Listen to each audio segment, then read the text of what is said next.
कुर्बानी का जानवर खरीदते हुए सबसे पहले ये देखना है कि आपने हलाल रिज्क से, हलाल पैसे से जानवर खरीदना है। अल्लाह तबारक व तआला ने नबी करीम सल्लल्लाहु अलैहि वसल्लम को ये हुक्म दिया, कुल इन्ना सलाती व नुसुकी व महयाया व ममाती लिल्लाहि रब्बिल आलमीन, कह दीजिए मेरी ज़िंदगी, मेरी मौत, मेरी कुर्बानी तमाम जो है ये अल्लाह रब्बुल आलमीन के लिए। कुर्बानी का जानवर जब आप खरीद रहे हैं तो लोगों को उसका रेट भी नहीं बताइए, वो आपका और अल्लाह का मामला है। कुर्बानी का गोश्त खुद भी खाओ, मांगने वालों को भी दो, और जो नहीं मांगते घरों में बैठे हुए हैं, आपके अजीज़ व अकारब हैं या महल्लेदार हैं, उनको भी दो। फिर कुर्बानी के जानवर के लिए रसूल करीम सल्लल्लाहु अलैहि वसल्लम ने 4 चीज़ों की खास तौर पर वजाहत की। सब्सक्राइब करें और बेल दबाएं ताकि कोई खबर रह न जाए। अस्सलाम वालेकुम नाज़रीन, मैं हूं आपका मेज़बान अनस गोंदल, आप देख रहे हैं बोल न्यूज़। नाज़रीन, कुर्बानी का जानवर खरीदते वक्त किन किन चीज़ों का ख्याल रखा जाए और कुर्बानी करते वक्त किन किन चीज़ों का ख्याल रखा जाए, और उसके बाद जो सबसे इम्पोर्टेंट चीज़ है गोश्त किस तरह तकसीम किया जाए, इसके हवाले से हमारे साथ मौजूद होंगे अल्लामा अब्दुल क़य्यूम ज़हीर साहब। उनसे इस हवाले से सारी डिस्कशन करते हैं। सर, ये बताएं कि ईद नज़दीक है तो जानवर खरीदते वक्त किन किन चीज़ों का ख्याल रखना चाहिए? बिस्मिल्लाहिर्रहमानिर्रहीम।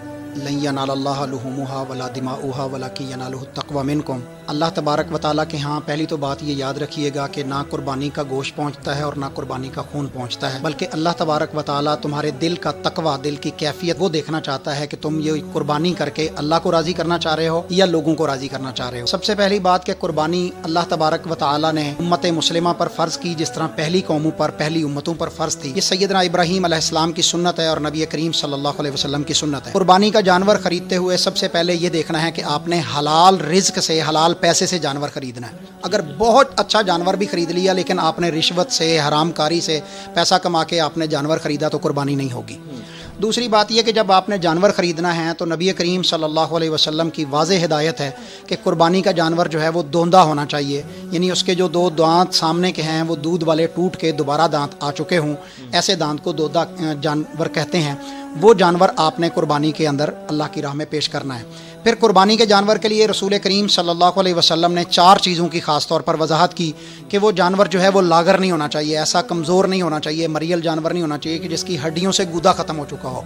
फिर वो भैंगा नहीं होना चाहिए, काना नहीं होना चाहिए, उसकी आँखों में कोई प्रॉब्लम नहीं होना चाहिए, उसके सींग नहीं टूटे होने चाहिए, या उसके कान जो है वो कटे होने नहीं चाहिए, और इसी तरह वो कहीं से लंगड़ा नहीं होना चाहिए। यानी बिल्कुल सही सलामत जानवर जो आप अल्लाह की राह में पेश करना चाहते हैं वो खूबसूरत जानवर हो। नबी करीम सल्लल्लाहु अलैहि वसल्लम मोटे, ताज़े, सेहतमंद जानवर जो है वो अल्लाह की राह में कुर्बान करते थे।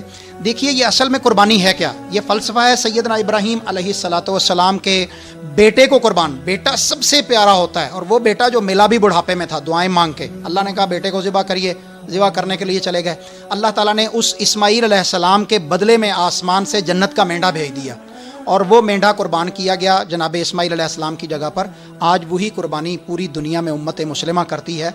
तो पहला हुक्म ये दिया गया कि जानवर खूबसूरत होना चाहिए और उसके अंदर किसी किस्म का ऐब नहीं होना चाहिए। अब मैं आपके चैनल की वसात से ये कुर्बानी करने वालों को मैसेज देना चाहता हूँ कि जब आपका जानवर बेदाग होगा तो आपको खुद अपना करैक्टर भी जो है वो बेदाग बनाना है। जिस तरह जानवर आप बेदाग खरीदते हैं, आपके अंदर भी किसी किस्म का ऐब नहीं होना चाहिए, अपने आप को ऐबों से पाक करना चाहिए, ज़ाहिरी गुनाहों को छोड़ना चाहिए, तकवा और तहारत वाली ज़िंदगी को अख्तियार करना चाहिए। ये बहुत ज़रूरी है कि जहाँ आप जानवर के लिए ये क्राइटेरिया मुकर्रर कर रहे हैं नबी करीम सल्लल्लाहु अलैहि वसल्लम की तालीमात की शक्ल में, वहीं पर आप अपने ऊपर भी जो है वो कुछ पैरामीटर्स, कुछ हदूद जो हैं वो नाफिज कीजिए। जो लोग कुर्बानी का जानवर ख़रीदते हैं शो कराने के लिए कि हमारे पास बहुत बड़ा जानवर है और लोगों को दिखाते हैं, तो इसकी क्या हकीकत है? क्या ये जायज़ है? अल्लाह तबारक व तआला ने कुरान मजीद सूरत अल-माऊन में फरमाया अल्लज़ीना हुम युराऊन, वो लोग जो रियाकारी करते हैं उनकी नमाज बहुत बड़ी इबादत है, उनके मुंह पे मार दी जाएगी, उनकी इबादत कबूल नहीं होगी। और नबी करीम सल्लल्लाहु अलैहि वसल्लम ने रियाकारी को शिर्क करार दिया है, और मुशरिक की भी कोई इबादत कबूल नहीं होती।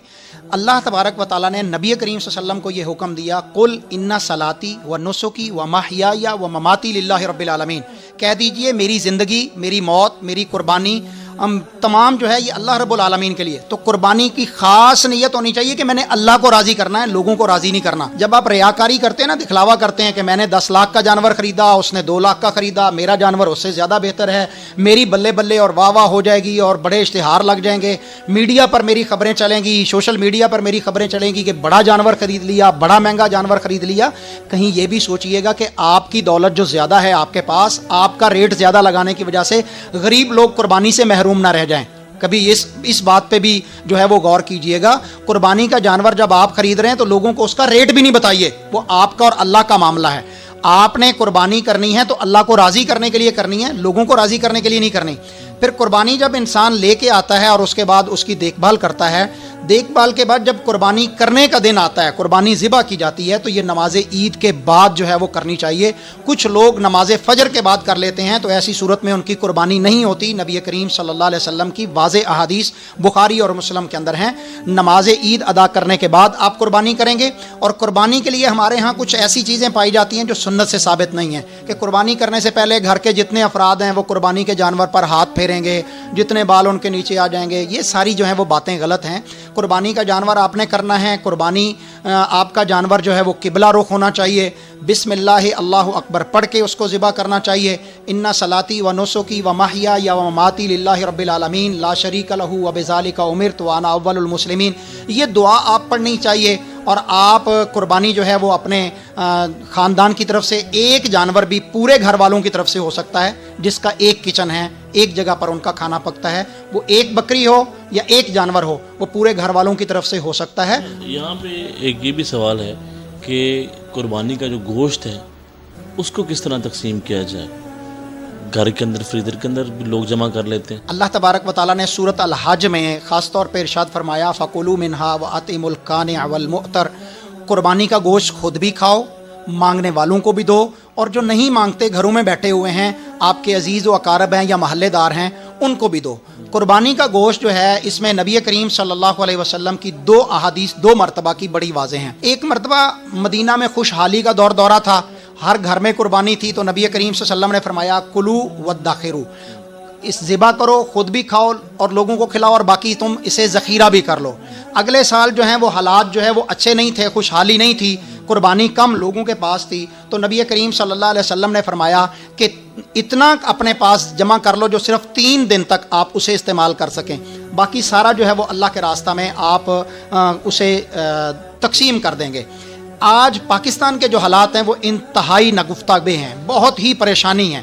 تو اس وقت میں یہ کہنا چاہتا ہوں کہ پاکستانیوں کو جو قربانی کریں گے وہ زیادہ سے زیادہ گوشت بانٹیں, اور صرف 3 دن کا گوشت جو ہے وہ اپنے گھروں کے اندر رکھیں. اس وقت فریزرز کمپنیز جو ہیں انہوں نے لوٹ سیل لگائی ہوئی ہے کہ آئیں اپنا فریزر خرید کے لے کے جائیں اور پھر جانور بھریں کریں قربانی کا, اور پورے کا پورا جو ہے وہ بھر لیں. تو بھائیوں, قربانی کر رہے ہیں اللہ کو راضی کرنے کے لیے. وہ لوگ جو پورے سال کے بعد گوشت کی بوٹی کو دیکھیں گے, گوشت کھائیں گے, ان کو خوشیاں دینی ہیں, ان تک گوشت کو پہنچانا ہے, زیادہ سے زیادہ گوشت ان تک پہنچنا چاہیے. اور قربانی جن سے آپ کروا رہے ہیں وہ بھی دیکھیں کہ انہیں قربانی کی تکبیر بھی آتی ہے کہ نہیں آتی. پھر قربانی کی کھالیں جو ہیں وہ آپ قصاب کو دے دیتے ہیں, یا قربانی کا گوشت بھی قصاب کو دے دیتے ہیں, تو ایسی صورت میں جائز نہیں, ان کو علیحدہ سے اجرت دینی ہے. اور قربانی کی کھال آپ خود استعمال کر سکتے ہیں, یا یتیم, غربا, مساکین اور بیوہ لوگوں کو دے سکتے ہیں, یا کسی ایسے ادارے کو دے سکتے ہیں جہاں پر سوشل ورک جو ہے وہ ہوتا ہے, ان کو دے سکتے ہیں. آپ قربانی کی کھال بھی جو ہے وہ اپنے پاس نہیں رکھیں گے. تو یہ تو اسلام نے تربیت دی ہے ایثار کی, تو آپ نے ایثار کرنا ہے. ضرورت آپ کو بھی ہے کہ مہنگائی بہت زیادہ ہے, لہٰذا گوشت قربانی 1 تیر 2 شکار, قربانی بھی کر لی اور فریزر بھی بھر لیا, پورے 6 مہینے یا سال کھائیں گے. لیکن اگر آپ ایثار کریں گے تو اس کا اجر بہت زیادہ ہے کہ آپ غربا تک, مساکین تک, اور ان لوگوں تک کہ جو قربانی کی استطاعت سے نیچے رہ گئے, ان کو آپ قربانی کا گوشت کھلائیں اور خوشیاں بانٹیں, تاکہ اللہ تبارک و تعالیٰ آپ سے راضی ہو جائے اور سنت ابراہیمی کا آپ کو اجر پہنچے. جی ناظرین, آپ نے گفتگو سنی ہے. ان کا یہ کہنا ہے کہ جب آپ قربانی کریں تو اس کا جو گوشت ہے وہ غریبوں میں تقسیم کریں. یہ نہ ہو کہ آپ گھر کے اندر جمع کر لیں اور خود ہی کھاتے رہیں. تو اس چیز کا جو ہے نا خاص خیال رکھا جائے.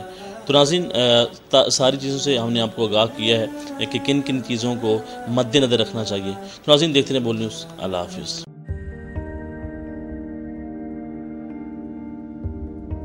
کیسے کیسے ستارے ڈوب گئے, خوبصورت نظارے ڈوب گئے, ख्वाबों के सभी किनारे छूट गए, गमजदा दुख के मारे डूब गए। कितनी मुश्किल का सामना है यहां, कितने लोगों के प्यारे डूब गए। आओ मिलकर करें मदद सबकी, जिनके सारे सहारे डूब गए। आजमाइश में मिलकर एक हुए, नफरतों के इशारे डूब गए। कितने प्यारे हमारे डूब गए।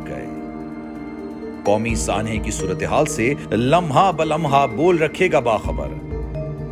गम की इस घड़ी में बोल तारकीने वतन के अहले खाना के साथ खड़ा है।